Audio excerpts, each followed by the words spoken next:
नमस्कार दोस्तों। आज की इस वीडियो में हम स्टार्ट करने वाले हैं 8th ग्रेड अभ्यास पुस्तिका को। तो चलिए क्लास 7 के पहले चैप्टर द रेनबो की एक्सरसाइज करते हैं।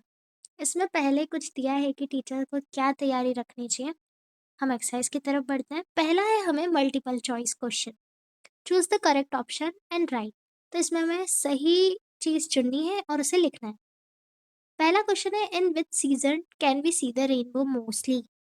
ऐसा कौन-सा मौसम होता है जिसमें हमें सबसे ज़्यादा मतलब रेनबो इंद्रधनुष देखने को मिलता है? तो सबको पता है कि बारिश के मौसम में मिलता है, तो इसका आंसर हो गया बी द रेनी सीज़न।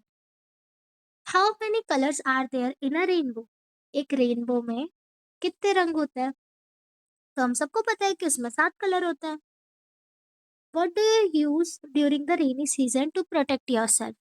तुम बरसात में खुद को बचाने के लिए क्या इस्तेमाल करते हो? वार्म क्लॉथ्स, गर्म कपड़े? नहीं, ऐसा तो नहीं लगता।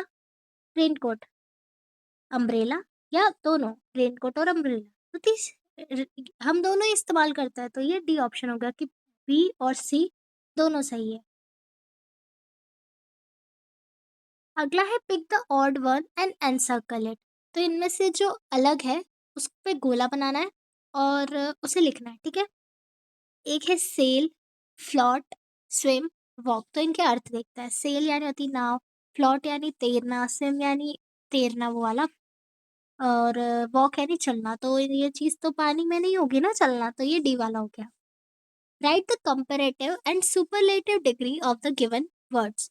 तो नीचे जो वर्ड्स दिए हैं उनकी 2 डिग्रीज़ बतानी है। कंपैरेटिव यानी से बेहतर या मतलब उसके तुलना में, और सुपरलेटिव यानी होता है सबसे ज़्यादा बेहतर या सबसे ज़्यादा उस चीज़ का सबसे ज़्यादा वाली चीज़, कि सबसे अच्छा, ठीक है?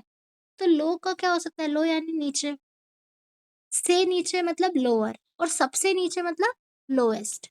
बैड यानी बुरा, वर्स यानी उससे बुरा, और वर्स्ट यानी सबसे बुरा। आगे बढ़ते हैं। Fill in the blanks. जो ये खाली स्थान है इन्हें भरना है। तो there are dash on the rivers. अब जैसे ये पूरी एक्सरसाइज है ये चैप्टर के ऊपर ही बनी हुई है, तो मैंने जो चैप्टर की लिंक है जो मैंने समझाई है वो मैंने नीचे कमेंट बॉक्स में भी डाल दी है, डिस्क्रिप्शन बॉक्स में भी डाल दूंगी, और आप उससे पहले चैप्टर पढ़ सकते हैं, ठीक है? ये आपको जहाँ से भी पढ़ना है। उसके बाद अगर आप ये एक्सरसाइज करते हैं तो आपको बहुत फ़ायदा होगा। There are bridges on the reverse.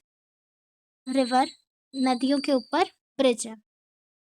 Clouds are white in colour. बादल सफ़ेद कलर के होते हैं। Indore is bigger than Jabalpur. Indore जो है वो जबलपुर से बड़ा है। The rainbow is very beautiful. तो रेनबो बहुत सुंदर है। The opposite of high is low. High मतलब ऊँचा, ऊँचा का उल्टा क्या होता है? नीचा, तो low. Very short answer type question. नीचे जो क्वेश्चन दिए हुए हैं उन्हें एक शब्द या एक वाक्य में अपने को उत्तर देना है। What builds a road from earth to sky? क्या चीज़ है जो पृथ्वी को आसमान से जोड़ता है? तो उनके बीच का रास्ता क्या है? तो वो है रेनबो। देखा है ना, पूरा इस सर से ज़मीन से ऊपर उठता हुआ वापस नीचे आता है ना, वही। Where do the cloud sail? बादल कहाँ तैरते हैं? तो बादल आसमान में तैरते हैं। Cloud sail across the sky. What sail on the rivers? तो चेंज इनटू नेगेटिव। उनका कहना है कि ये जो वाक्य दिया हुआ है उसको नेगेटिव बनाना है, मतलब अ, ना, नहीं वाला शब्द उसके अंदर जोड़ना है।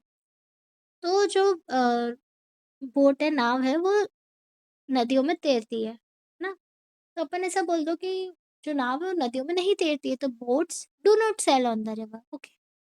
What is the synonym of the word wise?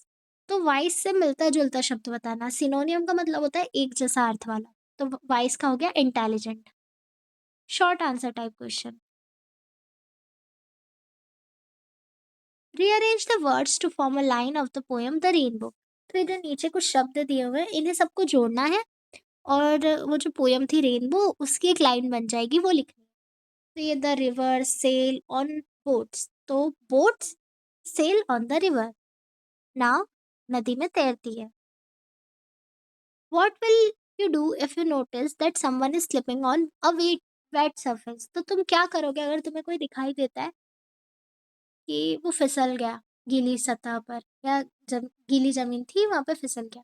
तो नहीं, नहीं, हँसना नहीं है, आपको उसकी मदद करनी चाहिए। ठीक है? और दूसरे लोगों को बताना चाहिए कि वो ज़मीन गीली है। तो वही मैंने लिखा है आई विल हेल्प देम, मैं उनकी मदद करूँगी and tell other people about the wet surface, और मैं दूसरे लोगों को भी बताऊँगी कि वो जगह गीली है। नेक्स्ट है right the comparative and superlative degree of the following, जैसा मैंने अभी पुराने क्वेश्चन में बताया, तो वही है ये। शॉर्ट यानी छोटा, शॉर्टर यानी इससे छोटा, और शॉर्टेस्ट यानी सबसे छोटा। फैट यानी मोटा, फैटर यानी उससे मोटा, और फैटेस्ट यानी सबसे मोटा। Long answer type question. Okay, read the poem carefully. अब इसमें ऐसा है कि हमें एक पोएम दी है, हमें उसे पढ़ना है, समझना है, और फिर उसके ऊपर ही कुछ क्वेश्चन दिए, उन्हें लिखना है। ठीक है, साथ साथ में पढ़ते हैं, बहुत मजा आएगा। See the bug on the rug. देखो एक कीड़ा जो कि ठेले पर है।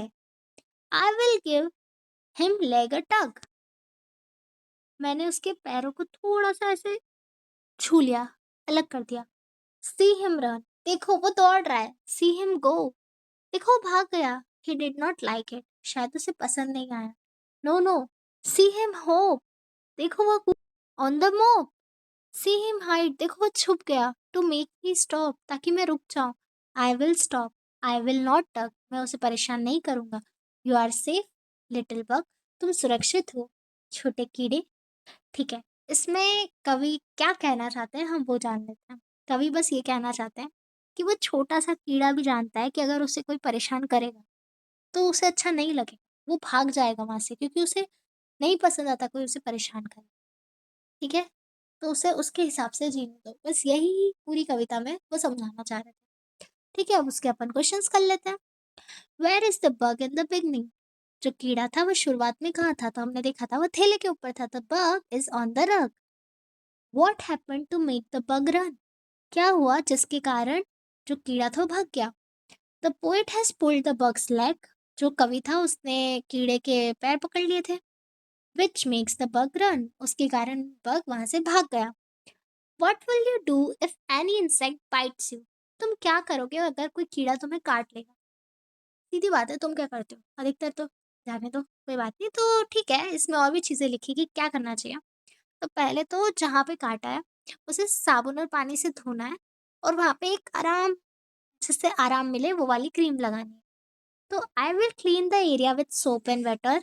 मैं उस जगह को साबुन और पानी से धोऊंगी and apply a soothing cream if needed, और अगर ज़रूरत पड़ी तो मैं वहाँ पे एक क्रीम भी लगाऊंगी। ठीक है, right the opposite of the word stop. Stop यानी रुकना, उसका उल्टा क्या होता है? गो, जाओ। Right a सिनोनियम of the word safe. Safe से मिलता जुलता शब्द क्या है? सिक्योर। ठीक है, नेक्स्ट क्वेश्चन देखते हैं। Write an application to your school headmaster requesting him to grant you leave for 3 days as you are going to attend the marriage ceremony of your elder sister. तुम्हें अपने school के headmaster को एक application लिखनी है, उनसे request करना है कि देखो सर, मैं छुट्टी पे जा रहा हूँ क्योंकि मेरी बहन की शादी है। ठीक है, तो इस पे हम एप्लीकेशन लिखना सीखते हैं। पहले उसमें लिखना होता है टू, यानी किसको लिखने वाले हो आप? The headmaster. ठीक है, हेडमास्टर को लिख रहे हो, फिर यहाँ पे आपके स्कूल का नाम लिखना है और उसके स्कूल का पता। फिर यहाँ आएगी तारीख, जिस तारीख पे आप ये एप्लीकेशन लिख रहे हो। सब्जेक्ट, क्यों लिख रहे हो? क्योंकि आपको छुट्टी चाहिए, तो request for leave. Respected sir, आदरणीय sir, I am requesting you to grant me leave. मैं आपसे रिक्वेस्ट करता हूँ कि मुझे छुट्टी दे दीजिए। कब से कब तक वो लिखना है? फ्रॉम इस तारीख से इस तारीख तक।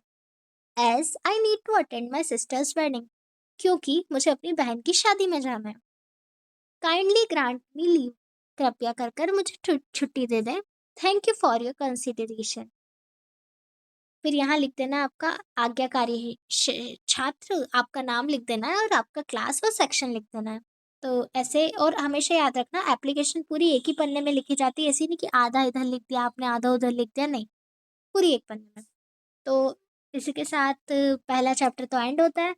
आई होप मैंने जो पढ़ाया आपको समझ आया होगा। मिलते हैं अगली वीडियो में, तब तक के लिए बाय बाय।